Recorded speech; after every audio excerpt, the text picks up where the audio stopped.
কাছে, পৃথিবীর কোনো সৃষ্টির কাছে যাররা পরিমাণ কিচ্ছু পাওয়ার আশা করবেন না। একটু আশা করবেন আপনি কষ্ট পাবেন। কারো কাছে কোনো আশা করতে যায় না, শুধু আল্লাহর কাছে আশা করেন। সমস্ত কাজের প্রতিদান আল্লাহর কাছে চান, পরকালে আপনি সুখে থাকবেন ইনশাআল্লাহ। শেষ হাসি আপনি হাসবেন ইনশাআল্লাহ। এছাড়া আমি কোনো সলিউশন দেখি না ভাই। আমি কলিজা থেকে কথাগুলো বললাম আপনাকে, আর যে কথা কলিজা থেকে বের হয় সেই কথা আপনার কলিজার মধ্যে আঘাত করবে ইনশাআল্লাহ। সব কাজ শুধু আল্লাহর জন্য করেন, কেউ আপনার আপন না। আল্লাহ ছাড়া কেউ আপনার আপন নয়। আপনি ভুল করবেন যদি আপনি অন্য কাউকে আপন মনে করেন। আপনার পলিটিক্যাল লিডার, আপনার প্রশাসনের স্যার, আপনার পরিবারের স্ত্রী, আপনার সন্তান, হাবি হাবি যা যা আছে, যদি মনে করেন আমার আপনজন, আপনি ভুল করবেন। সবাই সবার স্বার্থ চেনে, সবাই সবার স্বার্থ চেনে। শুধু আল্লাহ আপনাকে নিঃস্বার্থভাবে ভালোবাসেন, আল্লাহ পাক স্বার্থ চান না। সারাটা জীবন পাপ করে থাকলেও একটা বার দাঁড়িয়ে খালি বলেন আল্লাহ আস্তাগফিরুল্লাহ ওয়া আতুবু ইলাইহি, মন থেকে বলেন আল্লাহ আমি ভুল করেছি, আল্লাহ আমাকে মাফ করে দাও। এক মুহূর্তের মধ্যে আল্লাহ পাক আপনার সমস্ত গুনাহগুলোকে নেকিতে পরিবর্তন করে দিবেন ইনশাআল্লাহ। আল্লাহ ছাড়া কেউ নাই আপন।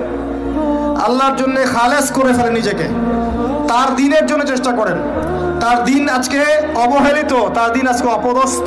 সারা বিশ্বের বুকে আজকে মুসলিমরা নির্যাতিত, নিপীড়িত। দিনকে এগিয়ে নেওয়ার জন্য কিছু করেন। আপনার ক্ষুদ্র ক্ষুদ্র প্রচেষ্টা ইনশাআল্লাহ আগামী দিন ইসলামের বড় বিজয় নিয়ে আসবে। দিনের জন্য খালাস করে ফেলেন নিজেকে। আপনার সময় আছে এখন, জ্ঞান অর্জন করেন, জ্ঞান অর্জন করেন, পড়াশোনা করেন, আলেম ওলামার কাছে গিয়ে ক্লাসিক্যাল বইগুলো পড়েন, প্রজেক্ট রেডি করেন, দাওয়াতি কাজ করেন, বই লিখেন, বক্তব্য দেন, দিনের জন্য করেন। আপনাকে আপনার দুনিয়া আল্লাহ গুছিয়ে দিবেন ইনশাআল্লাহ। দুনিয়া আল্লাহ গুছিয়ে দিবেন ইনশাআল্লাহ। আপনি দিনের জন্য খালাস করে ফেলেন নিজেকে, আল্লাহর দিনের হয়ে যান। এবং দুনিয়া যে কাজগুলো করবেন শুধু আল্লাহ সন্তুষ্টির জন্য করবেন, কারো কাছে কিচ্ছু পাওয়ার আশা করবেন না। দেখবেন ইনশাআল্লাহ আপনি সুখে থাকবেন। একটা পর্যায়ে গিয়ে নূহ আলাইহিস সালামকে বলতে হয়েছে রব্বি আন্নী মাগলুবুন ফান্তাসির। আল্লাহ 950 বছর দাওয়াত দিলাম, মানুষ কথা শোনে না, মানুষ শোনেই না। 950 বছর দাওয়াত দিলাম, আল্লাহ আমার পরিবারের লোকও কথা শোনে না। আল্লাহ আমি পরাজিত, তুমি আমাকে সাহায্য করো। একটা পর্যায়ে গিয়ে লূত আলাইহিস সালামকেও তার স্ত্রী সন্তান ছেড়ে চলে যেতে হলো। একটা পর্যায়ে গিয়ে ইব্রাহিম আলাইহিস সালামকে তার বাবাকে ছেড়ে চলে যেতে হলো। একটা পর্যায়ে গিয়ে আসহাবুল কাহফকে সমাজ থেকে চলে যেতে হলো দূরে।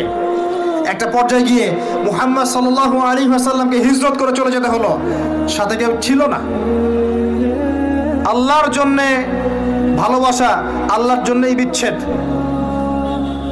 ইতিহাস তাদেরকে ভুলে যায় নাই। তো একটা পর্যায়ে গিয়ে মানুষ যখন